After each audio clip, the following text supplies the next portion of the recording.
Hello, everybody. I am Dr. Neha, your mentor, guide, and educator on Unacademy platform also. And I teach PSM. I'm a public health specialist by profession, but a mentor, guide, and educator by passion. So I'm going to start a new series on my YouTube channel in association with Unacademy, where every day, not every day, maybe thrice in a week, all right, I will be giving you certain tips of PSM, which will include either an MCQ that's very difficult for you to understand or certain concepts. All right. So today the tip that I've come up with is difference between prospective cohort, retrospective cohort, and case control study. Now this question is often asked to me by a lot of students. So I thought why not make a small PPT on that and explain to you the difference. All right. Now I've just got it. I've done it in the way of an MCQ. Now here you can see the question is identify the type of study design. Is it a case control? Is it a cohort? Is it a retrospective cohort or a nested case control? Now look over here. If you're able to see this diagram, what does it do? You have cohort of healthy subjects, which is divided into two groups, exposed, non-exposed, and subjects with condition, without condition among exposed, and subjects with condition, without condition among non-exposed. Now, how will you decide? One thing is decided that it's definitely a cohort. Now, the next point to decide is whether it's a prospective cohort or it's a retrospective cohort. So for that, look over here, present time. Okay, this means, and look on the direction, prospection. That means you are starting your study now in the present time, but you are going back. Back as means prospection is what? You're going back retrospectively. Okay, look at this figure very carefully. You're going back retrospectively or you are accessing the historical records. Okay, that is the meaning of this word prospection over here.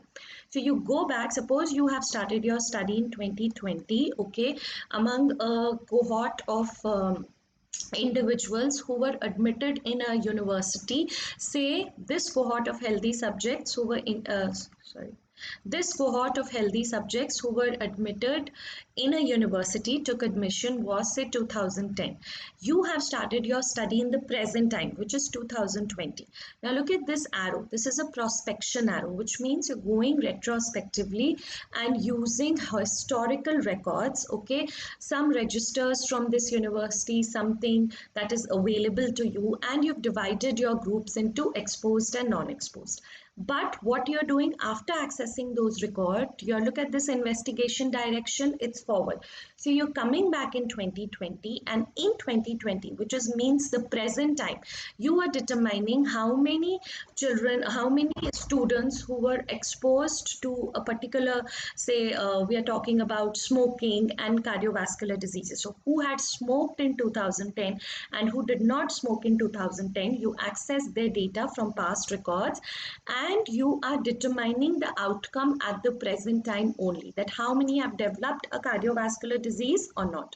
All right, so this investigation direction is telling us that we're coming back forward in time. So why is it a cohort study? Number one, it's a cohort study because you still compared exposed with non-exposed. All right. Okay, this is the mole mantra of cohort study. You compare exposed with non-exposed. But why retrospective? Because you went back in time, you accessed the records, determined the exposure status, and came back again forward in time, in the present time, to see how many those who had smoked develop a heart conditions, how many those who did not smoke develop a heart condition. All right, therefore this is a retrospective cohort. All right, so in a retrospective cohort, we go back in time, look at the exposure history, come again and determine the outcome. So first point of a cohort study is maintain that you're comparing exposed with non-exposed. Second point is that temporality is also maintained. Okay, how is temporality maintained? Because since you've come back again, you followed the exposed subjects, non-exposed, you assessed their data from past records and you've determined the outcome present only. That means the cause has led to the effect. So temporality is also obtained. Okay, let me show you a few other slides to make you understand this. This if it had it been a simple cohort study, we would have started our study in 2010, divided a cohort of university students. This is like a cohort, our study population, into say smoking, non-smokers, that is exposure present, absent. Went forward in time, say in 2020, we started in 2010, and in 2020 we are determining their outcome. In retrospective, you've started your study over here in 2020. Okay, look over here. Yes, this is the exact figure of a retrospective. You begin your study here, all right, in 2020. Go back to see exposure status, come back again to determine the outcome. But in a cohort study, आपने क्या था? The study begins here in like the time when you've divided your population into exposed, non-exposed, and you're following them for a period of time. Okay, so I hope prospective cohort and retrospective cohort is clear to you. Prospective cohort is also known as concurrent cohort study. Retrospective is a non-concurrent cohort study because you're not moving with time. Okay, why do we call it as a non-concurrent cohort study?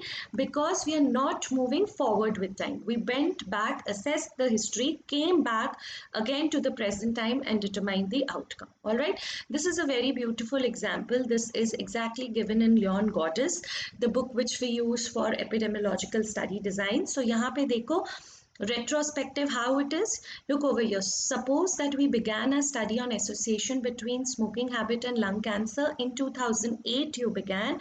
Now you find an old register of old roster of elementary school children from 1988. Okay, and that they had been surveyed during 1988 regarding their smoking histories. They were surveyed in 1998, and then what you're doing using these data sources, the survey exposure history from 1988 only, you determined in 2008 when you began your study what population from 1988 1998 developed lung cancer and what did not. Okay, so please remember, in retrospective you compare exposed with non-exposed. It's non-concurrent because you go back in time to assess exposure status, you come back again to the present time and see the outcome. Okay, that who developed the disease, who did not. Now this is one more study. This is actually another term, ambispective. Okay, or this is mixed cohort. Mixed cohort में क्या होता है? See, you started your study over here, say in 2020, among a group of university students who had taken admission in 2010. You went back retrospectively to assess the exposure and unexposed status, came back in 2020, all right, to see how many developed skin cancer. Now, if you follow this group only, those who developed skin cancer and those who did not develop skin cancer, you follow them up forward in time. Again, say after 2040, you will determine how many developed cancer and how many did not. So this is a mixed cohort. Why? Because first we went a retrospective part, we determined incidence of skin rash. Now we are following them till another 20 years to see how many developed cancer or not. Okay, so this is a mixed cohort or ambispective cohort. Now, one last thing, ambidirectional may elements of prospective and retrospective cohorts are combined. The cohort is identified from past record and assess of date of outcome. For the same cohort is then followed up prospectively into the future for further assessment of outcome. All right. Now, you might get confused with this study design. You always ask me, ma'am, what is the difference between retrospective cohort and case control? So look, in case control, if you see this image, you'll get a population which will be divided into cases and control. You will go back in time retrospectively. You have gone back and you simply assess the exposure status. Now, what does this time indicate? This time over here indicates that your cases and controls have already occurred. That's the only thing. Okay, so here it is case control. All right, then you can see this figure of a case control. The study begins here in the present time. Say it's 2020. You divide them into lung cancer cases, no lung cancer.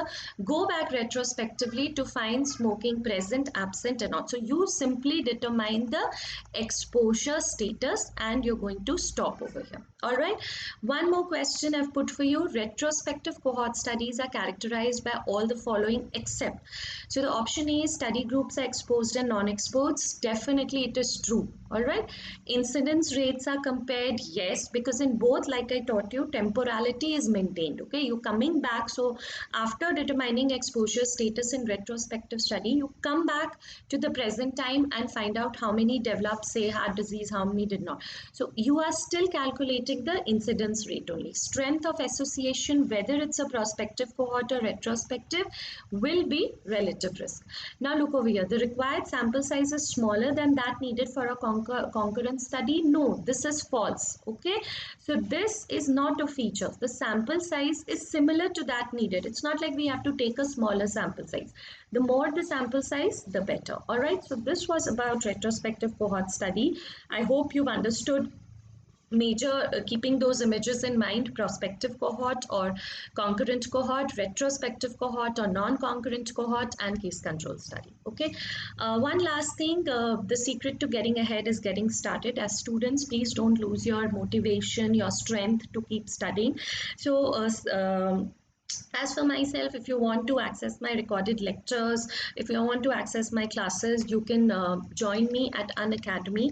All right, there I teach PSM. So we have started a lot of batch courses, including NEET PG courses, FMG batch courses. All right, so you can prepare, like if you take a subscription of only PS for just PSM, you, it's not like, you know, you'll get an access to all the 19 educators who are teaching you live. What more can you ask? All right, and anytime if you do plan to take a subscription, do use my code Dr. Neha 10 to get a 10% off. Okay, so do like, comment, and subscribe to this to my channel, also to An Academy.